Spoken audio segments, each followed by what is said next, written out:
రామ్జీ, భీమరావుకు నచ్చ చెప్పు.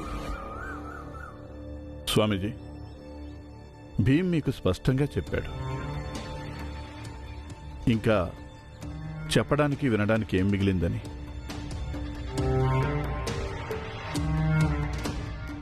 అనుమతి ఇవ్వండి.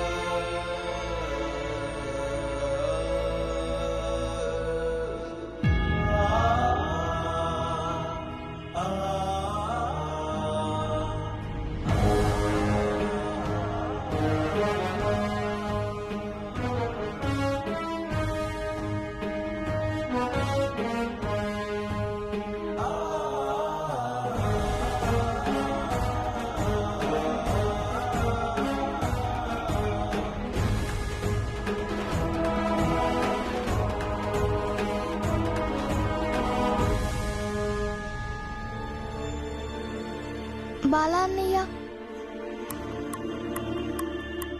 అమ్మా, భీమ్ ఇంకా నాన్నెక్కడున్నారు? ఆ సర్వజ్ఞ స్వామీజీ పిలిస్తే వెళ్లారు. వెళ్ళి చాలాసేపు అయింది. ఈ పాటికొచ్చుండాల్సిందే.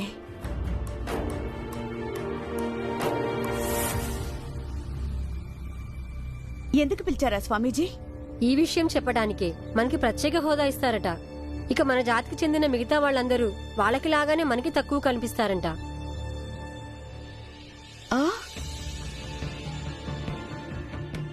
ఇక నుంచి వాళ్ళు మనల్ని వాళ్ళ బావుల్లో నీళ్లు తోడుకుంటే అడ్డుకోరంట. వాళ్ళ మధ్య కలిసి తిరగనిస్తారంట.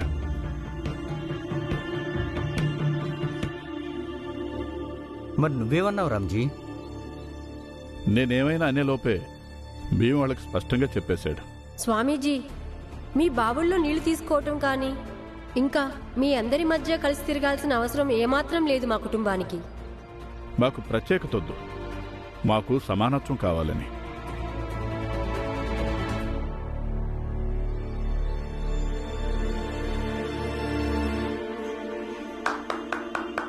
చాలా బాగా చెప్పావు భీమ్. ఆ స్వామీజీ తనని తాను గొప్ప విద్యావంతుడు అని అనుకుంటున్నాడు. లేదానంద్, ఈ విద్య, జ్ఞానం వ్యక్తుల్ని ఉన్నతులుగా మారుస్తుంది. కానీ ఏ విద్య అయితే వ్యక్తుల్ని కపటంగా, స్వార్థంగా, కుట్రదారులుగా మారుస్తుందో ఆ విద్య వృధా.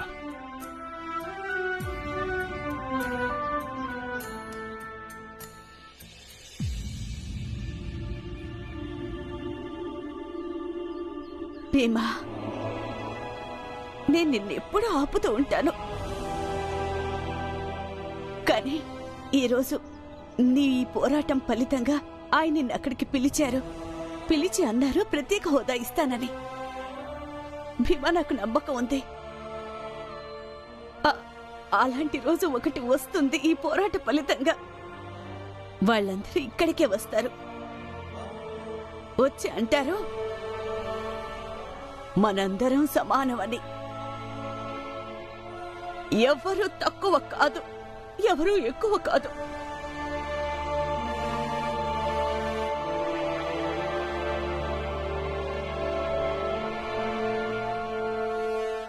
అయితే ఈ ఆనందంలో టీ తాగండి. నాన్నా? వద్దు తల్లి, నాకొద్దు. రా భీమా.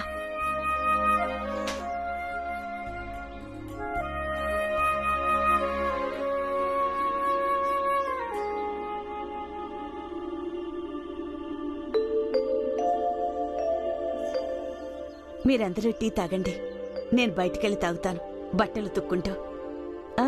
భీమాబాయ్, నేను పనికి వెళ్తున్నాను. బహుశా ఈ రోజు రాత్రికి ఇంటికి రాకపోవచ్చు. పద ఆనంద్ అన్నయ్య, మనం కూడా బడికి వెళ్దాము. మనకు కూడా పరీక్షలు దగ్గర పడుతున్నాయిగా. సర్లే కాని భీమ్, ముందు నువ్వు పాలు తాగు. ఆనంద్, నువ్వు టీ తాగు. తర్వాత బయటికెళ్ళండి.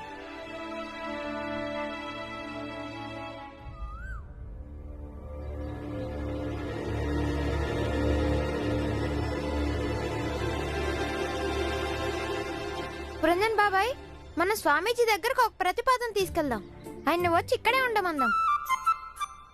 అప్పుడు మన భీమరావు ఆయనకి పాఠాలు చెప్తూ ఉంటాడు.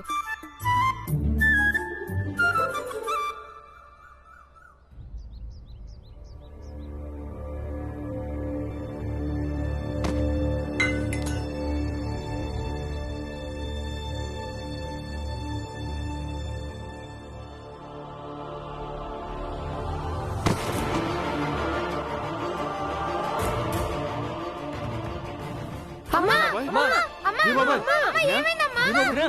అమ్మా, వదినా భీమాబాయ్. వదినా వదినా ఏమైంది? బాలా, ఆనంద్, అమ్మని వైద్యుడి దగ్గరకు తీసుకెళ్దాం. అరే ఎవరు మాట్లాడరేంటి? అమ్మ కళ్ళు తిరిగి పడిపోయింది. ఆమెను వైద్యుడి దగ్గరికి తీసుకెళ్తున్నాము.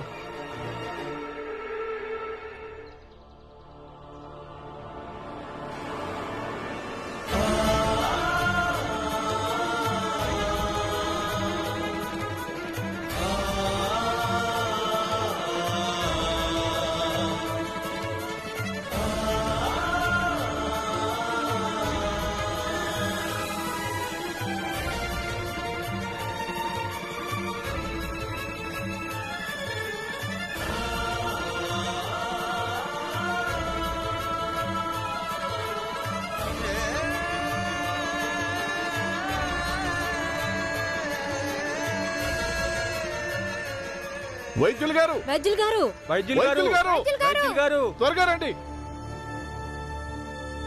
వైద్యులు గారు. వైద్యులు గారు.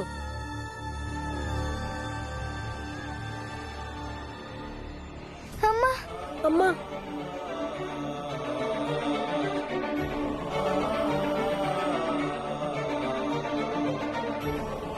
అమ్మా,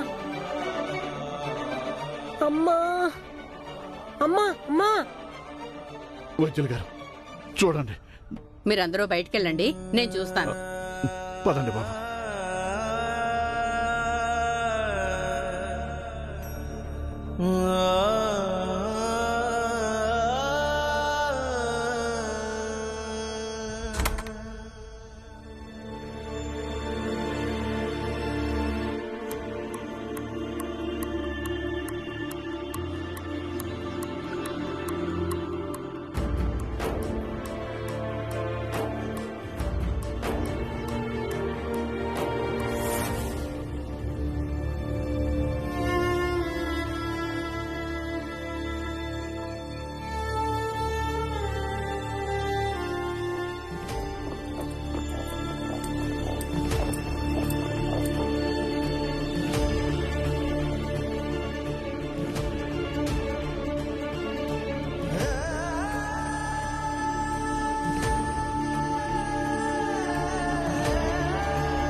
వైద్యులు గారు, అమ్మ ఎలా ఉందో చెప్పండి.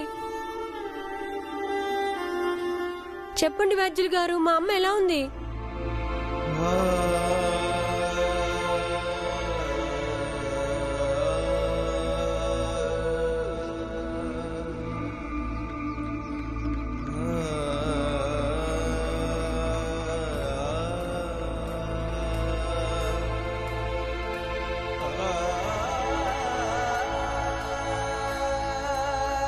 అమ్మ ఎలా ఉందో చెప్పండి వైద్యులు గారు. భీమా, నేను బాగానే ఉన్నాను కదా. ఆ, అమ్మా, ఆ, ఆ, ఆ, నేను నేను నేనిక్కడికి ఎలా వచ్చాను? నీ ఆరోగ్యం చాలా పాడైపోయింది. నువ్వు స్పృహ తప్పి పడిపోయావు. అందుకే మీ వాళ్ళు నిన్ను ఇక్కడికి తీసుకొచ్చారు.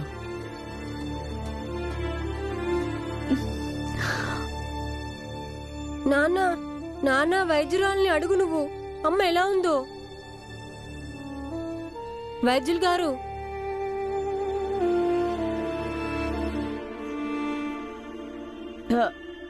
ఈ తలనొప్పి నాకెప్పుడు ఉండేదిగా. నా భర్త పిల్లలు అంతే, కాస్త ఇబ్బంది కలిగినా చాలు కంగారు పడిపోతారు. అబ్బా, ఎక్కడున్నారమ్మా వీళ్ళు? వాళ్ళంతా బయట కూర్చొని ఉన్నారు. బట్టిస్తారా? తల కట్టుకుంటా. నేను తీసుకొచ్చిస్తానుండు.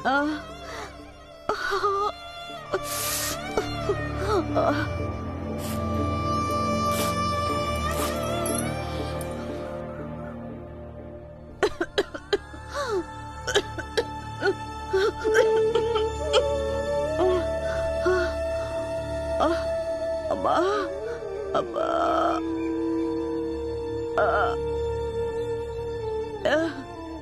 భీమాబాయ్, నేను నీకు ఒక విషయం చెప్పాలి. చెప్పమ్మా. నాకు తెలియట్లేదమ్మా, ఈ విషయం గురించి నీకు చెప్పాలో నీ భర్తకు చెప్పాలో.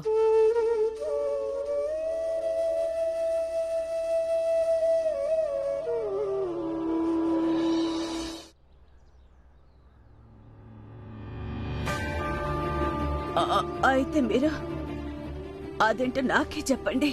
ఆయనతో వద్దు. వైద్యులు గారు చెప్పండి. వైద్యులు గారు, మా అమ్మ ఎలా ఉందో చెప్పండి. వైద్యులు గారు, మా భీమా మరీను. ఇప్పుడు నేను బయటికి వెళ్ళి కనిపించి చెప్పలేదనుకో నేను బాగానే ఉన్నానని అప్పటిదాకా అరుస్తూనే ఉంటాడు. మిమ్మల్ని కూడా అడుగుతూనే ఉంటాడు, అమ్మ ఎలా ఉంది, అమ్మ ఎలా ఉంది అని. కానీ నీ ఆరోగ్యం అస్సలు బాగోలేదు. ఇక నీ ఆరోగ్యం ఎప్పటికీ బాగవదు. నీకు సమయం చాలా తక్కువగా ఉందమ్మా.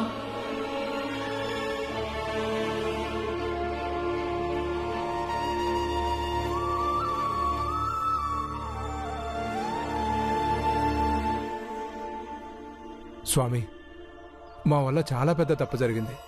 అదే రోజు నా భీమరావును పట్టుకొని లోయలో పడేసుంటే గనక ఈరోజు ఇంత పెద్ద సమస్య ఉండేది కాదు. ధర్మరక్షణార్థమై చేసిన నేరం పాపం కాబట్టి ప్రతి పాపానికి ఫలితమనేది నిశ్చయం. కనుక అపజయం గురించి బాధపడటం కంటే ఇప్పుడు అతి ముఖ్యమైనది మనం ఇది ఆలోచించటం. ఇక ముందు సఫలం అవ్వటం కోసం ఏం చెయ్యాలో అన్నది. సఫలమవ్వటానికి అన్ని పథకాలని ఆచరణలో పెట్టాలి.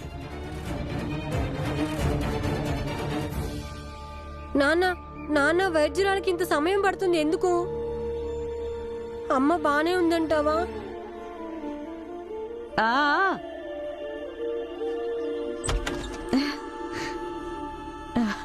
నేను బానే ఉన్నాను చూడు. అరే,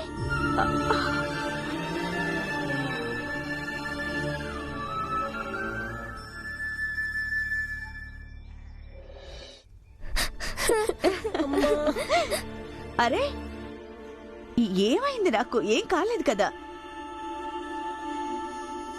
వైద్యులు గారు, మా భీమాబాయికి ఏమైంది? అరే అదే ఎప్పుడు ఉండేదే తలనొప్పి. కానీ అమ్మ స్పృహ ఎందుకు తప్పింది? ఇంతకు ముందు ఎప్పుడు ఇలా అవ్వలేదు. అయితే ఎప్పటికన్నా కాస్త ఎక్కువగా తలనొప్పి వచ్చింది అంతే. చూడమ్మా, నేను చెప్పాను కదా, మా వాళ్ళు ఎప్పుడూ ఇంతే. కాస్త ఇబ్బంది పడ్డానంటే చాలు అందరూ కంగారు పడిపోతారు. వైద్యులు గారు, మీరు మా అమ్మకి ఏదైనా మంచి మందు ఇవ్వచ్చు కదా. దానితో అమ్మ తలనొప్పి శాశ్వతంగా తగ్గిపోయేటట్టు, ఇంకెప్పుడు అమ్మకి తలనొప్పి రాకుండా. మనుషులు అన్నాక జీవితంలో ఎన్నో బాధలుంటాయిగా. ఇంటి దగ్గర ఏదైతే మందుందో అదే ఇవ్వండి మీ అమ్మకి. మీ అమ్మకి త్వరగా తగ్గుతుంది. ఇక పదండి. అమ్మా, నువ్వు కూడా నీ ఆరోగ్యం బాగా చూసుకో. ఇలా పదే పదే మా అమ్మని వైద్యుల దగ్గరికి తీసుకురావడం నాకు అస్సలు నచ్చలేదు.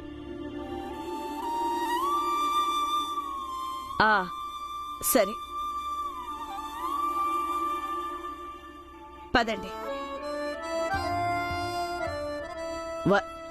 వైద్యురాలు చెప్పారు కదా, రండి, నేను బానే ఉన్నాను, కంగారు పడకండి. రండి. వైద్యులు గారు, మీరు ఆవిడ్ని జాగ్రత్తగా చూసుకోండి.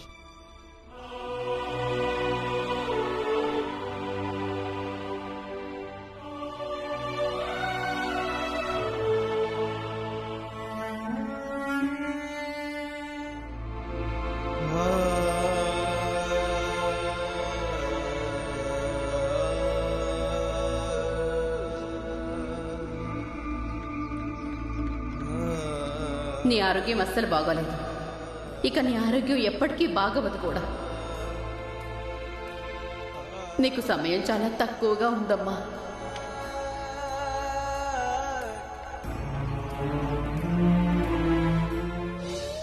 ఎంతో కష్టంగా ఉంటుంది దేవుడా ఒక వైద్యురాలికి తన రోగితో ఇది చెప్పడం. తన జీవితం ఇసుకలాగా తన చేతిలోంచి జారిపోతోందని. ఒక తల్లికి ఇంకా ఎంత కష్టంగా ఉంటుందో ఇది భరించటం.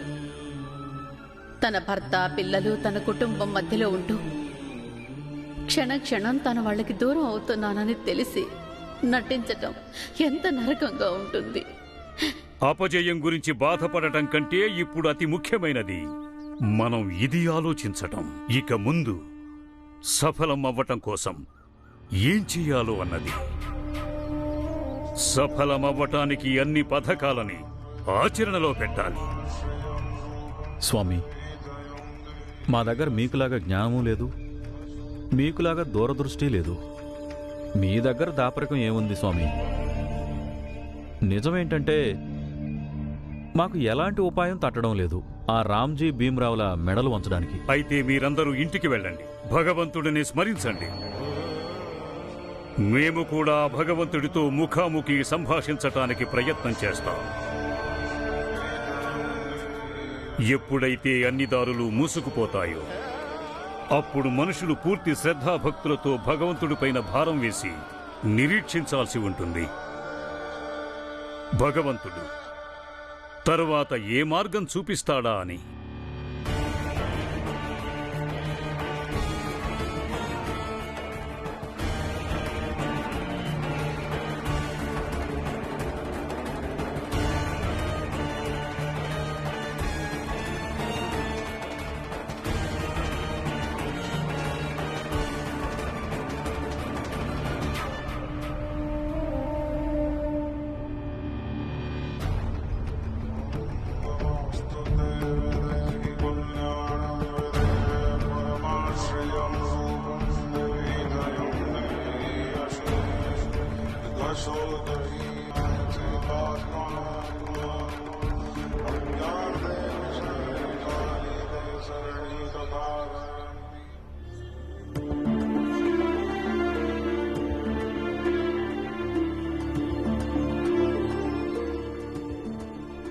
రామ్జీ, నేను ఇంటికి వెళ్తున్నాను.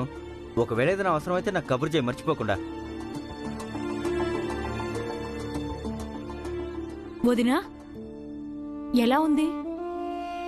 వదలండి నన్ను. వదినా, నేను చాలా బాగున్నాను. సరే, ఏం చెప్పింది వైద్యురాలు?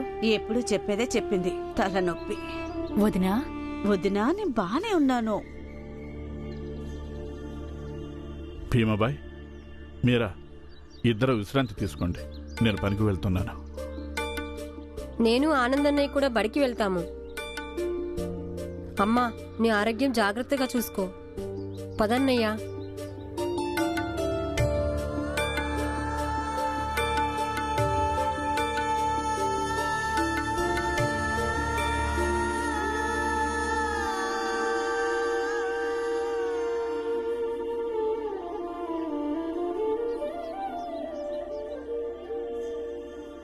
అరే అరే, ఆగండి. అలా ఖాళీ కడుపుతో ఎలా వెళ్తారు? ఉండండి, అందరి కోసం నేను టీ పెట్టి తీసుకొస్తాను. భీమాని కోసం పాలు వేడి చేసి తీసుకొస్తాను. భీమాబాయ్, నీకు విశ్రాంతి తీసుకోమని చెప్పాను కదా. అవునమ్మా, నువ్వు విశ్రాంతి తీసుకో, టీ మేం పెడతాము. మంజుల, వెళ్ళండి, అందరికీ టీ పెట్టి తీసుకురండి. అరే, నీకే చెప్పేది, నువ్వు నోరు మూసుకొని కూర్చో. ఏ పని చేయొద్దు, తెలిసిందా?